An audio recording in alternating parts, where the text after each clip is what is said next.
Это не просто праздник красоты и моды, это праздник духа, памяти и идентичности. Мы собрались здесь, чтобы вместе окунуться в богатую палитру киргизской культуры через национальную одежду. Атадан гана калган мурасты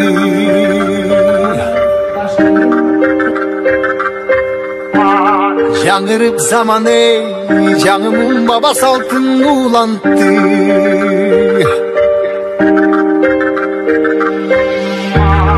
намысын бийик сактаган эл тогушунуп тыңдап жүрөкпү кадырын туюп барктанам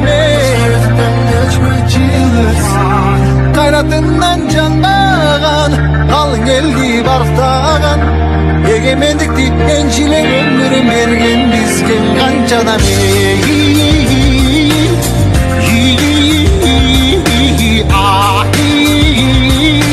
нашта изи калган кыргызымдын бириң кеттиң алыска бириң жетти жылдызга учурларда элелер көбүсүнө шахид шубу мончок сыяктуу табелик буюктарды катып коюшкан.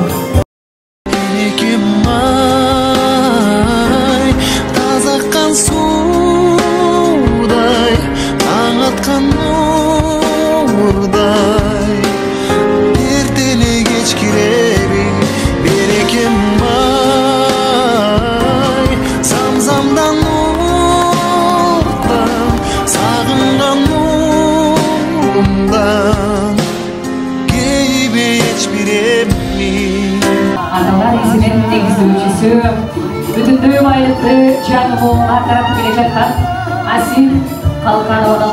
Ошол күндөрдү канымда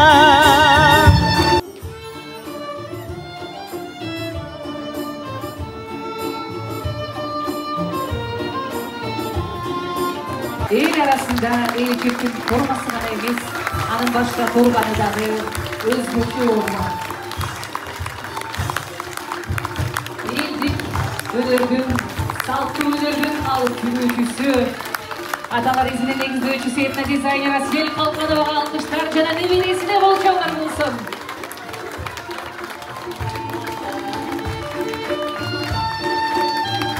Чоң рахмат биринчиден. Биз баягы сөз өнөрдүн чебери эмес, кол өнөрдүн чеберибиз деп айтабыз го. Эгер сөзүмдө кичине ката кетсе кечирим сурайм. Бирок ийнемден учуп уштаганыман ката кетпеди деп ойлойм.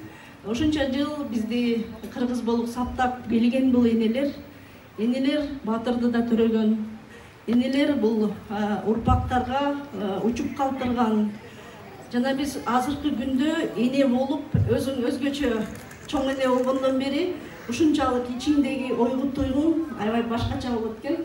Анткени сен эне деп жанан чуркап келе менин баардык ачуум тарап, баардык ишим бүтүп, ушунчалык бир башкача болуп кеткен. Ошондон бери мына 2 жылдан бери Кыргыз Бишкектеги элчилик ошо Шандор Дарагенин колдоосу менен, анткени биз ошол венгрлердин изилдөөсү менен Мажар элинин 1900-жылы изилдеген изилдөөсүндөгү китепти чыгарышкан Диорт Алмашинден.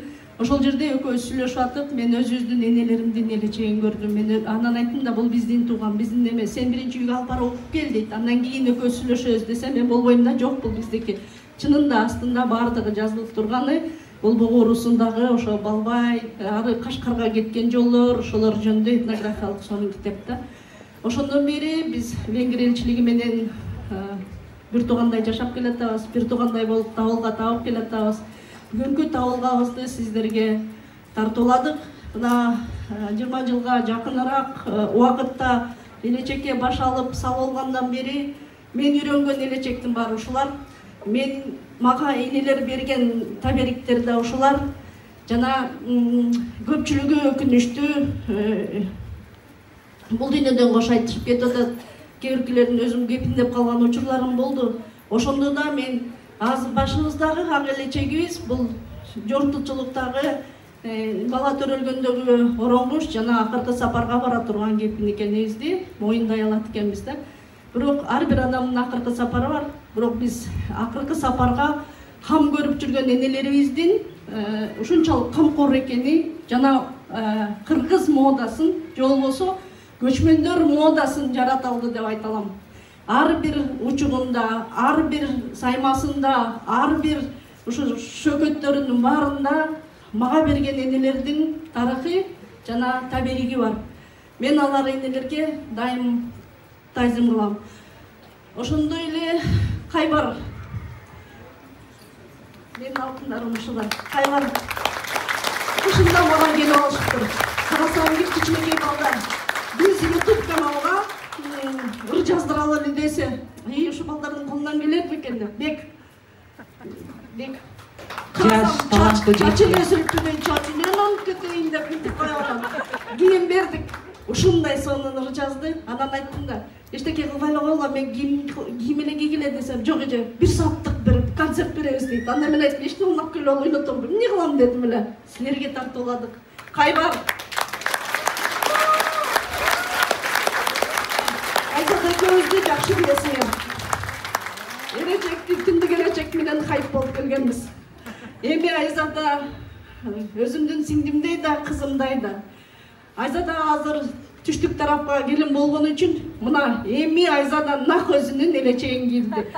Айзада кош бойлуусуна карабай, эже өзүм өткөрөм, өзүм алып барам дегенине мен ошол күнгө жетпей туруп койбосо экен деп сарсана болдум. Бардыгыбыз бата беребиз, баары аман эсен көз жарып алып, жеңилинен болуп, ошол балаң да эркелеп биздин арабызга келгенден болсун.